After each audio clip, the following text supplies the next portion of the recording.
இப்ப கூட வந்து நேஷனல் எஜுகேஷன் பாலிசி யூஜிசி அப்படி இப்படின்லாம் சொல்லிட்டு இந்தியை கொண்டு வரதா பாக்குறாங்க. இப்பயுமே எதிர்ப்புலாம் வந்து எஸ்எஃப்ஐன்ற ஸ்டூடெண்ட்ஸ் ஃபெடரேஷன்ல இருந்தும் நிறைய சிபிஎம் இந்த மாதிரி கட்சிகள்ல இருந்துமே கூட இந்தியா அப்போஸ் பண்ணிட்டு தான் இருக்காங்க. ஒரு காலகட்டத்திலயும் ஒரு வடிவத்தில் கொண்டு வந்திருக்காங்க. இப்போ அந்த காலத்துல பார்த்தோம்னா ரொம்ப டீப்பா கவர்மெண்ட்டே உள்ள ஒரேடியா திணிக்கிறாங்க. இப்போ என்னன்னா கொஞ்சம் கொஞ்சமா திணிக்கலாம் அப்படின்ற மாதிரி தான் பாக்குறாங்க. அப்ப ஸ்டூடெண்ட்ஸ்லாம் புரிஞ்சுக்கிறது என்னன்னா நம்ம மொழியை எப்படி நம்மள்ட்ட இருந்து பிரிஞ்சு நம்மளோட யூனிட்டியை உடைக்கலான்னு மட்டும் தான் பாக்குறாங்க. ஸோ இது வந்து ஸ்டூடெண்ட்ஸ், பொதுமக்கள் எல்லாருமே பார்க்க வேண்டிய ஒரு படம். இது மூலமா ஒரு மாநிலத்துக்கும் அவங்களோட தாய்மொழி எவ்வளவு முக்கியம் அப்படிங்கிறத புரிஞ்சுக்கலாம். கண்டிப்பா அந்த சேனைக்கு முதல்ல எங்க மாதிரி யங்ஸ்டர்ஸ் தான் இருப்பாங்க. Thank you so much. படம் ரொம்ப நல்லா இருக்கு. இதை வந்து எஸ்கே செம்மையா பண்ணியிருக்காரு. அதை அப்படி பார்க்கறத விட ஸ்டூடெண்ட்ஸ்க்கான படமா பார்க்கணும்.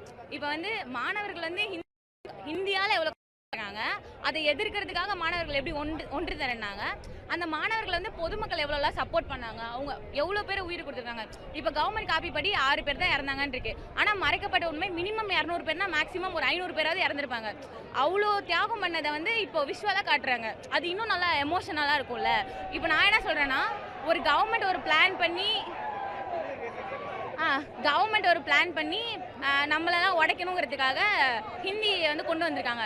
ஆனால் மற்ற மாநிலத்தில் இருக்க மக்களே வந்து நம்மளுக்கு வந்து சப்போர்ட் பண்ணுறாங்க. எப்படிலாம் வந்து தமிழை காப்பாற்றணும் அப்படிங்கிறதுக்கு கஷ்டப்பட்டு காப்பாற்றினாங்கிறத விஷுவலாக கொண்டு வந்திருக்காங்க. அவ்வளோதான்.